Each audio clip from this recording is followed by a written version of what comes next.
konseling terkait dengan pemilihan alat kontrasepsi, gitu ya. Kemudian yang hijau ini nanti ada tab untuk klien baru, pilih metode ya, tanyakan ada gambaran metode tidak, apakah ibu sudah pernah mendapatkan informasi tentang metode KB sebelumnya, gitu ya. Kalau belum, oke, berarti nanti kita akan jelaskan dari awal sampai akhir. Tapi kalau ini sudah pernah dengar, sejauh mana ibu sudah mendengarkan atau mengetahui tentang metode kontrasepsi tersebut, ya. Kemudian di yang warna pink bahwa ibu perlu perlindungan terhadap IMS, ya. Jadi artinya apa? Di bagian yang ini kalau ada ibu bilang, oh saya ini apa namanya, kan pasti kita mengkaji anamnesis dulu ya, apa secara detail terkait dengan riwayat kesehatan produksinya, riwayat pernikahannya, gitu ya. Kalau ibunya bilang, oh suaminya sekarang tinggal di mana itu, kita kan buat melengkapi rekam medis ya. Suami saya ini sudah meninggal, oh sudah meninggal. Terus ibu sekarang kan kerjanya apa? Oh saya misalnya ya begitulah mbak, ya begitulah bu Bidan, gitu ya. Terus itu bu, ya itu loh. Namanya punya ibu sesuai di Gang Doli. Sebenarnya kita tahu kalau di Gang Doli ada orang Surabaya. Ada. Tahu kalau Gang Doli itu tempatnya para PSK, misalnya ya, berarti dalam artian PSK. Ya, jangan sampai kita asumsi ya. Jadi kalau dalam tadi konflik jangan sampai kita asumsi, tapi kita ketika kita berasumsi kita apa ya, klarifikasi ke pasien. Jadi jangan bilang, oh berarti itu PSK, bukan gitu juga ya. Misalnya, oh iya, apa biasanya sehari itu ada berapa yang dilayani bu, kayak gitu misalnya ya. Jadi kan dia menyambung, oh ya 3 atau 2, nah berarti kan oh berarti itu jadi PSK. Nah berarti kita nanti perlu menjelaskan detail bagian yang pink. Tapi kalau dia tidak ada resiko untuk apa namanya IMS gitu ya, HIV/AIDS ya tidak perlu juga ya. Tapi kalaupun just to know aja bu, ini karena kita nggak bisa men-screening semua pasien ya, artinya mungkin dia PSK tapi dia nggak ngomong gitu ya, mungkin suaminya suka jajan tapi dia nggak tahu, tetap aja kita sampaikan juga boleh ya. Dan konseling seperti ini biasanya membutuhkan waktu yang cukup lama gitu ya, sejam lah paling tidak, itu minimal ya. Itulah sebabnya kenapa di puskesmas jarang sekali dilakukan konseling yang komprehensif ya, karena membutuhkan waktu yang sangat lama ya. Kemudian di tab yang biru ini kita bisa melihat klien dengan kebutuhan khusus ya. Klien dengan kebutuhan khusus seperti apa? Ya, apakah dia remaja, apakah dia klien usia 40-an. Klien usia 40-an berarti apa? Menepuk usia apa? Pramenopause.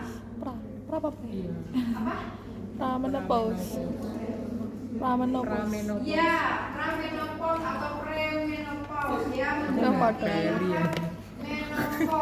ya, sehingga sebenarnya hampir sama semuanya teknik metode jenis kontrasepsi yang bisa digunakan, cuma kita lebih mengingatkan untuk dia tetap melanjutkan menggunakan metode kontrasepsi meskipun dia sedang mengalami kondisi pada tidak haid gitu ya, karena kemungkinan besar gunakan saat ini. Kemudian yang ketiga juga informasikan tentang ketidaknyamanan pada saat masa premenopause ya. Kemudian klien hamil atau pasca persalinan, klien pasca keguguran, kemudian klien dengan HIV atau AIDS ya. Mungkin ini sudah dijelaskan dengan buatnya juga ya, dengan kondisi khusus klien pasca keguguran sudah kan? Kapan orang hamil boleh, kapan wanita yang mengalami keguguran boleh hamil lagi? Setelah apa? Setelah berapa bulan gitu aja? Berapa? 6 bulan pasca abortus ya, boleh. Yang pertama kenapa? Apa? Pemulihan apa? Jaringan endometrium, boleh fungsi UTRI. Setelah itu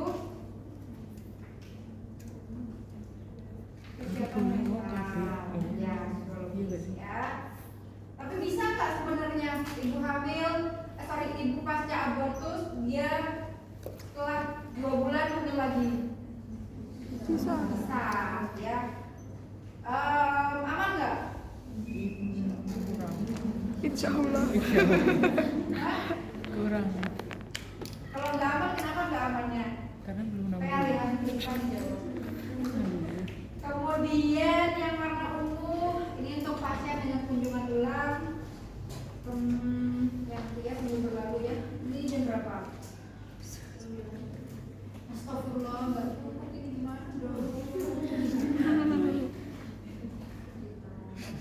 Oke, bagian pertama tadi ada selamat datang, kemudian metode penunjukan ganda tentu juga kunjungan ulang tadi di bagian awal Mereka ya. sampai Kemudian bagian kedua ada jenis kontrasepsi APDF, pil, suntik, implan, vasektomi, vasektomi, kondom dan juga mal. Dan bagian ketiga ada tambahan tadi ada fertility dan lain sebagainya ya.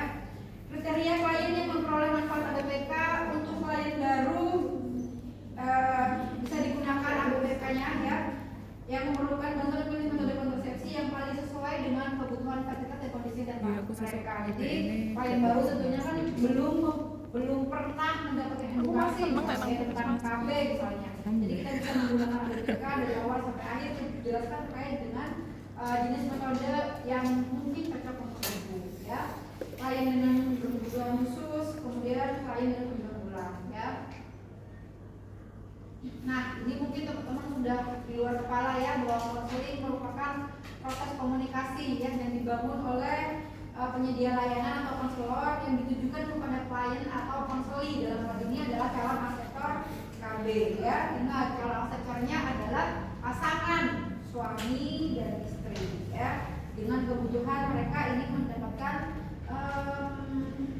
alat kontrasepsi ya. Dimana kita harus tahu bahwa kita sebagai seorang bidan harus mempunyai keterampilan yakni membangun relasi, empati, genuineness, penerimaan, kemudian kognitif yang baik gitu ya, mawas diri atau hati-hati, kompetensi dan sensitif terhadap keragaman budaya ya. Jadi kalau ada kalau kita ngobrol sama pasien yang dia itu sensitif terhadap kadang ada pasien yang merasa bahwa bahasa kalau berhubungan gitu ya, kondom, penis, beda bahasa itu kadang mereka nggak nyaman gitu ya. Berarti kita menggunakan istilah lain ya, yang sekiranya mereka bisa menerima gitu ya. Kemudian jenis itu apa? Apa? Jenis itu apa? Asli ya, dalam artian hati yang mulus gitu ya. Kita harus bisa melihat bahwa ya orientasi pasien, bahwa pasien ini datang dengan kebutuhan ingin punya KB, ingin mendapatkan pelayanan KB gitu ya. Tujuannya apa? Tujuannya tentu meningkatkan penerimaan ya. Kemudian yang kedua menjamin pilihan yang sesuai ya. Jadi dengan konseling menggunakan ABPK harapannya pasien ini benar-benar memilih alat kontrasepsi ini sesuai dengan kemauan dan kebutuhannya ya.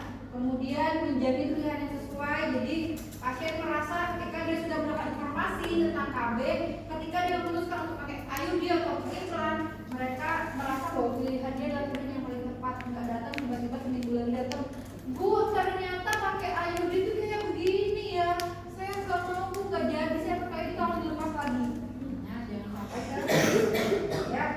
Kemudian menjamin efektivitas penggunaan kontrasepsi, kemudian konseling yang efektif mengatasi isu-isu yang keliru ya. Jadi di ABPK itu nanti ada juga muncul tentang mitos penyedia layanan atau konselor tanyakan kepada klien apakah ada isu yang apakah mendengar isu tentang penggunaan metode kontrasepsi misalnya gitu. Misal dia merasa nanti, Bu katanya kalau pakai implan itu batangnya bisa jalan kemana-mana, misalnya kayak gitu. Kalau pakai ini bisa masuk ke lambung, misalnya kayak gitu. Nah itu ada tuh tentang kayak gitu di mana di ABPK gitu ya. Menembus Jadi protein. kita bisa mengingatkan ke pasien. Maksudnya perintah bukan tanya hal tersebut ya, cuma tanya tentang terkait dengan isu yang mungkin didengar oleh klien gitu ya, terkait dengan penggunaan kontrasepsi. Kita kan bisa memberikan konseling dengan cepat.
penembusan.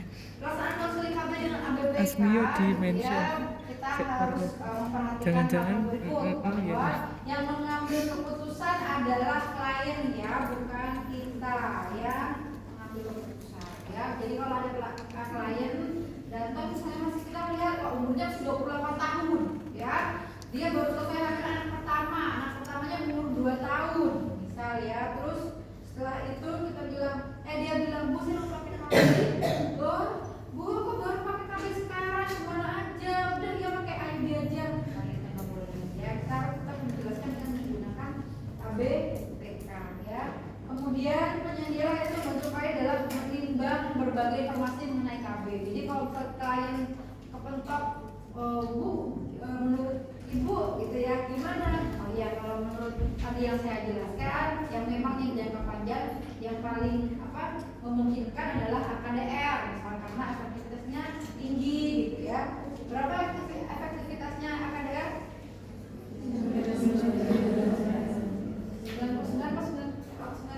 99 ya kayaknya. Kemudian penyediaan sama kan kayak tadi ya, harga klien. Kemudian konsep konseling dengan menggunakan ABPK adalah 17 ya. Apa itu 17? Misalnya adalah sapa dan salam ya. Betul-betul udah mahir sekali ya sama ini. Udah mahir ya. Sopan, terbuka gitu ya. Iya deh, mahir ya sih. Tanya seperti apa kondisinya misalnya saat ini gitu ya, keluhan apa yang dialami, kemudian pernah punya pemikiran atau pernah punya pengetahuan tentang alat konstruksi atau belum gitu ya.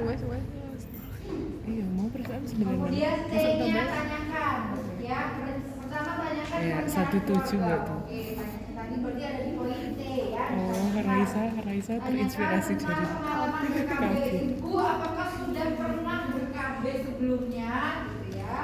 Kalau dia belum, oh iya berarti ini baru pertama ya bu ya akan menggunakan KB, jadi selalu memberikan penguatan ya. Kemudian kalau ibu belum pernah berKB, tapi apakah ibu sudah pernah mendapatkan edukasi tentang jenis-jenis alat kontrasepsi? Itu adalah kita akan mengkaji pengetahuan mengenai program KB ya, termasuk jenis-jenis Sekarang KB-nya ngerti lagi ya. apa ya.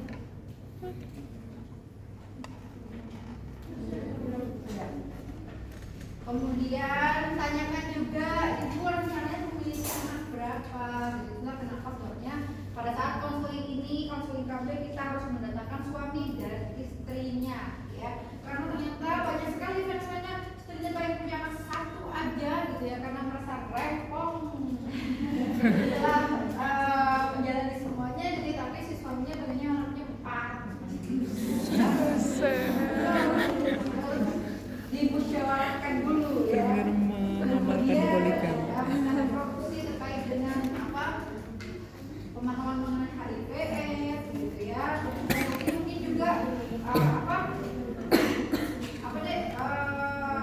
genital hygiene-nya seperti apa gitu ya. Kemudian perilaku MS Tak dan pikir-pikir. pasangan mengenai rencana KB ya. Kemudian yang kedua, kondisi dan saat ini. Jadi ibu saat ini sakit apa, misalnya punya penyakit apa, ada luka, hipertensi kan, itu juga menjadi salah satu faktor penentuan KB-nya yang digunakan apa. Ya. Sehingga dalam proses bertanya tadi, seorang tidak harus memiliki keterampilan mengobservasi, dan ini menurutku sudah diajarinya di semester 2. Keterampilan observasi, keterampilan memberikan pertanyaan terbuka dan tertutup ya. Kemudian keterampilan memberikan dorongan, melakukan parafrase kalimat ya, kemudian merefleksikan perasaan, merefleksikan arti dan membuat kesimpulan. Jadi kita kalau klien datang, bu, dia misalnya kunjungan ulang KB implan misalnya ya, terus dia bilang, bu, misalnya kunjungan ulang hari ke-7 gitu ya, dia merasa masih agak nyeri gimana ya, bu, ini saya nggak nyaman banget, saya nyeri banget ini lengannya gitu kan, padahal udah saya nggak pakaiin buat gerak-gerak angkat yang berat-berat gitu misalnya kan. Nah kalau kita merefleksikan perasaan dan merefleksikan hati, kita bilang,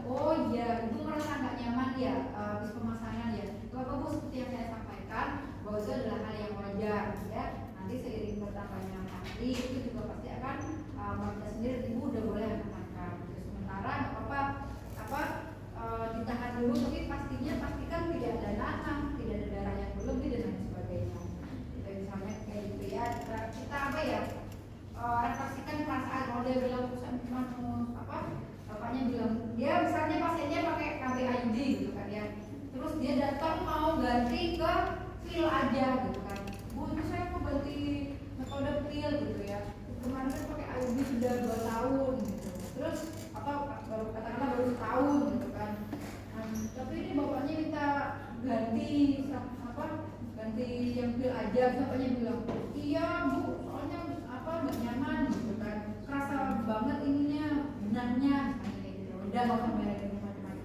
Terus itu kita sebagai bidan bilang, oh iya kok merasa ini ya terganggu ya dengan benang menggunakan IUD. Ya sebenarnya Bayangkan IUD juga banyak istilah jenisnya, ada yang obatnya biasa, ada juga yang mereknya Novati. Nah kalau yang lebih lembut nih maka yang Novati ini, apakah mau mencoba pakai yang ini atau tetap menggunakan pil misalnya gitu. Jadi kita tawarkan kalau ada alternatif yang lain, karena memang jenis benangnya berbeda ya, dan harganya lebih mahal ya. Novati itu beli alatnya aja itu harusnya 400-an. Ini adalah uraikan ya, setelah melakukan praktek dalam tahap sainnya kita uraikan metode KB yang tidak ditawarkan dengan mengaitkannya pada berbagai pertimbangan lain ya, termasuk mengenai kriteria kelayakan medis, efek samping yang akan dialami oleh pasien gitu ya. Nah, usahakan pasien memilih NKJP atau metode konsultasi jangka panjang apabila memungkinkan ya. Kemudian yang tentunya adalah bantu ya, bantu klien untuk membuat keputusan ya, meskipun keputusan itu ada di tangan klien, tapi kita bantu untuk dia membuat keputusan. Caranya apa? Yang memberikan informasi yang komprehensif ya terkait dengan metode KB-nya ya. Kemudian J-nya adalah jelaskan ya, jelaskan secara lengkap mengenai cara menggunakan alat tersebut ya. Kemudian punya kunjungan ulang, jadi selalu informasikan di akhir konseling terkait dengan kapan ibu harus melakukan kunjungan ulang ya. Itu saya rasa di checklist semua asuhan KB itu udah ada ya. Kemudian manajemen konseling KBPP mudah, pelayanan keperluan, pelayanan untuk pasien persalinan, pelayanan keguguran, pelayanan HIV ya. Jadi kalau misalnya dengan klien dan kondisi tersebut, teman-teman bisa langsung ke halaman yang 7 ya, kalau PK 11, PK 12, PK 13, dan PK 14 ya. Nah, apa yang harus dilakukan oleh konselor gitu ya pada saat ada klien yang ingin mendapatkan konsultasi dengan ABPK? Yang pertama, kalau kliennya merupakan klien yang sudah menggunakan KB dan dia kembali ke tempat pelayanan tanpa ada masalah, maka yang harus kita lakukan adalah melakukan pemeriksaan rutin sebagai bentuk follow up kondisi klien. Artinya apa?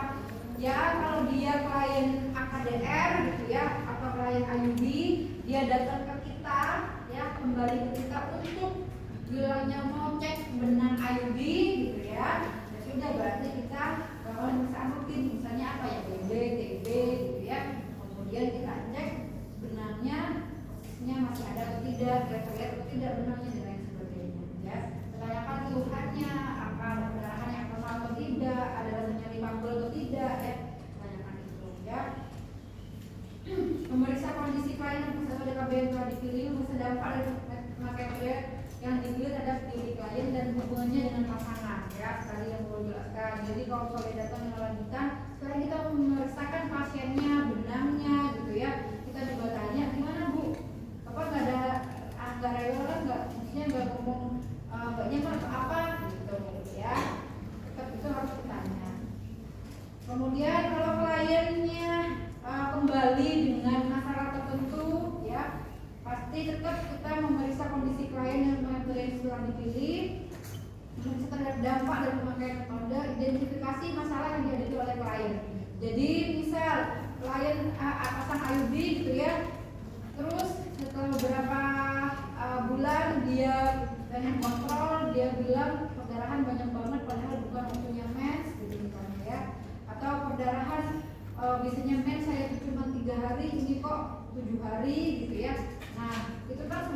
wajar ya, karena IUD pun bisa meningkatkan terjadinya perdarahan. Tapi ingat, perdarahan di sini tidak perdarahan yang terlalu banyak, juga yang masih dalam bersifat normal. Sama kaji, apakah pada saat perdarahan ibu merasa lemas, ibu kemudian merasa mudah lelah, ngantuk dan sebagainya, khawatirnya ternyata perdarahannya abnormal, anemia gitu ya, karena